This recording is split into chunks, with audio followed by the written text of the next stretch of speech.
आज मऊ में आपका विभिन्न कार्यक्रम का आयोजन हुआ, क्या था? आज मैं पूर्वाह्न से मऊ जिले के प्रवास पे हूँ। सबसे पहले मऊ नगर पालिका के अंतर्गत आने वाले नव विस्तारित क्षेत्र बड़ा गांव में एक सामुदायिक केंद्र का, जिसका नाम हमने कल्याण मंडप रखा है, उसका हमने शिलान्यास किया। लगभग 8 करोड़ की लागत से एक बहुत ही भव्य सामुदायिक केंद्र बनाने की हम लोगों की योजना है, जिसमें लोगों के सामाजिक कार्य जैसे शादी विवाह है, इस तरह के कार्य संपन्न हो सकें। उसके बाद हम मधुबन गए। मधुबन में एक बहुत ही ऐतिहासिक जो जल भराव की समस्या रहा करती थी, कई दशकों से लोगों की मांग थी कि मधुबन में एक नाले का निर्माण किया जाए। बहुत बड़ा, बहुत ही महत्वाकांक्षी ये प्रोजेक्ट था। लेकिन मैं पिछले साल आया था, जब वहाँ बिंदटोलिया जो घाघरा नदी के किनारे के गांव में गया था, तो वापस आते समय लोगों ने मधुबन में रोक करके मुझे कहा था कि ये नाले की समस्या, उस समय बरसात हो रही थी तो वहाँ भी पानी भरा हुआ था, तो लोगों ने कहा कि मधुबन में भी पानी की जल जमाव की बड़ी समस्या है। तो इस तरह के बातों को ध्यान में रखते हुए वहाँ 27 करोड़ से ऊपर 26.5 करोड़ का एक बहुत बड़ा नाले के निर्माण का, पक्के नाले के निर्माण की हमने अपने नगर विकास विभाग से योजना मंजूर किया है। उस कार्यक्रम के व्यक्तिगत लाभार्थियों के लिए दोनों ही क्षेत्रों में बहुत ही अच्छा रहा। उसी के साथ हमारी संगठन के माननीय अध्यक्ष जी से, हमारे संगठन के कई पदाधिकारियों, कर्मचारियों, कार्यकर्ताओं से भी मिलने का एक अवसर मिला। मऊ के हमारे सभी जो अपने चिर परिचित पुराने और नए चेहरों से भी मिलने का अवसर मिला। माननीय उत्पल राय जी का भी सानिध्य मिला। इस प्रकार से एक बहुत ही फलदायी विजिट रही। मैं सबको धन्यवाद देता हूँ इस कार्यक्रम से जुड़े हुए। की पत्नी मिली है, क्या मांग? जी हाँ, वो भी हमारी माननीय स्वर्गीय श्री कल्पनाथ राय जी की धर्मपत्नी, हम सबकी मानिंद माननीय सुधा राय जी और उनकी सुपुत्री मिली थी। उनकी इच्छा थी कि माननीय कल्पनाथ राय जी की स्मृति में और कुछ स्मृति के चिन्ह बनाए जाएं, जैसे कि उन्होंने आजमगढ़ तिराहे की बात किया, वहाँ उसका नामकरण उनके नाम से किया जाए, ये उनकी मांग थी।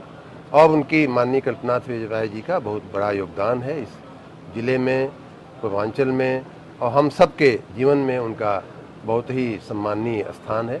उनकी स्मृति में जो भी हो सकेगा वो किया जाएगा। नगर निकाय चुनाव के अधिकारी जो है, किस विभाग के? विजिलेंस जो बिजली विभाग है, जी जी, उसमें जैसे ताला बंद रह रहा है, कोई घर पे नहीं रह रहा है, उस पर भी चेकिंग के नाम पे उनके ऊपर 1.5-2 लाख की वसूली का वो भेज दे रहे हैं। आप कोई स्पेसिफिक केस हो तो बताइए, जनरल केस है। आप जो हमको लिख के दे दीजिए। हाँ, लिख के दे नगर दीजिए, निकाय लिख के चुनाव को दे लेकर क्या तैयारी है? नगर निकाय के किया गया।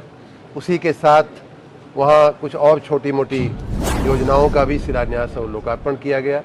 उसके साथ मधुबन के आसपास की जो हमारे नगर निकाय हैं, नगर पंचायतें हैं, उनमें भी 2-3 करोड़ रुपए के काम थे, उनका भी शिलान्यास और लोकार्पण किया गया।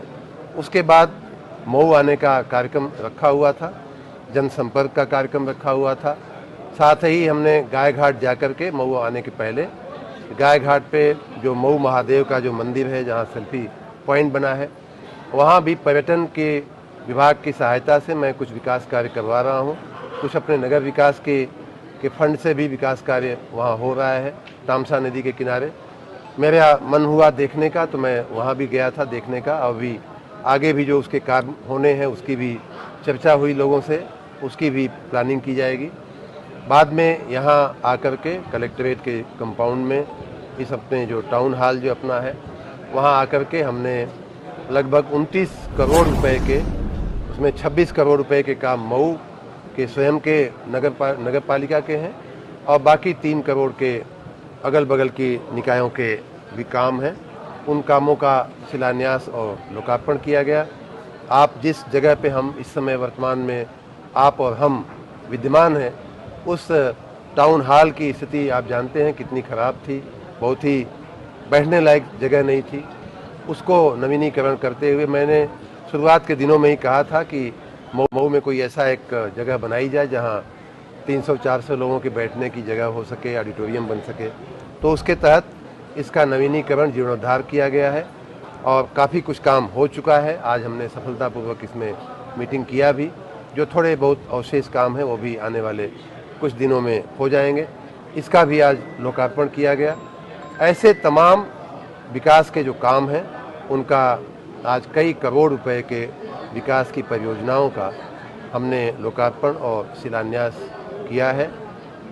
आने वाले दिनों में मऊ के विकास के लिए चाहे वो रोड का काम हो, चाहे रोजगारी का काम हो, चाहे औद्योगिक प्रगति का काम हो, ये तमाम या संस्थाओं के विकास का काम हो, रेलवे, रोडवेज, बस चलाने का काम हो, ये सारी बातें हमारे पास आती रहती हैं, हमारे ध्यान में भी हैं। जो जहाँ जहाँ जो करने जैसा है वो सब हम लोग लेकर के आने वाले दिनों में आगे बढ़ेंगे। आज एक और अच्छी बात ये हुई कि आप सबकी उपस्थिति में हमने प्रधानमंत्री आवास योजना के कई लाभार्थियों को उनके मकान की चाबियां अर्पित की। उन लाभार्थियों को आनंद हुआ। उसी प्रकार प्रधानमंत्री स्वनिधि योजना के तहत जो हम छोटे व्यापारियों को जो हम पैसा देते हैं उसका भी आज कुछ लोगों को हमने उसकी औपचारिक सर्टिफिकेट प्रमाण पत्र दिए। इस प्रकार ये कुल मिलाकर के मऊ का आज का दौरा सर्वविधि से विकास के सामूहिक कार्यों के लिए और विकास लक्ष्य योजनाओं को लेकर के आरक्षण की जो अनंतिम अधिसूचना है वो जारी हो चुकी है, आप सबको ज्ञात है। 6 तारीख तक उस पर आपत्तियां लेने का समय है। मैं सबसे आपके माध्यम से मैं सभी लोगों से अपील भी करूंगा, पूरे प्रदेश की नगरीय जनता से अपील करूंगा कि अगर कोई आपत्ति या सुझाव हो तो 6 तारीख की शाम 6 बजे तक वो हमारे नगर निदेशालय में जमा कर दें लखनऊ में। उसके बाद आपत्तियों का निस्तारण होगा और उसके बाद का जो कार्यक्रम होता है वो पूरी तरह से चुनाव आयोग के हाथ में होता है।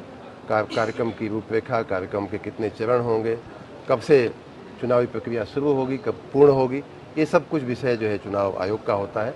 हम जल्दी ही चुनाव आयोग को अपनी लिस्ट प्रस्तुत कर देंगे। पार्टी की क्या तैयारियां हैं मंत्री जी? पार्टी की बहुत ही मजबूत, बहुत ही दिव्य तैयारियां हैं। हमारे माननीय अध्यक्ष जी और उनकी पूरी टीम, हमारे पूरे प्रदेश अध्यक्ष जी और उनकी पूरी टीम दिन रात नगर निकाय के चुनावों में ज़्यादा से ज़्यादा निकायों को भाजपा की तरफ जीतने का, ज़्यादा से ज़्यादा हमारे पार्षद, ज़्यादा से ज़्यादा अध्यक्ष और चेयरमैन हमारी पार्टी के जीतें। हमारे पार्टी के कार्यकलाप जो हमारे अच्छे रहे हैं, माननीय योगी जी का नेतृत्व जो अच्छा रहा है, सुशासन रहा है, माननीय मोदी जी का जो सुशासन रहा है, उसके बल पे हम लोग जनता के बीच जाएंगे और ज्वलंत विजय हासिल करके वापस आएंगे।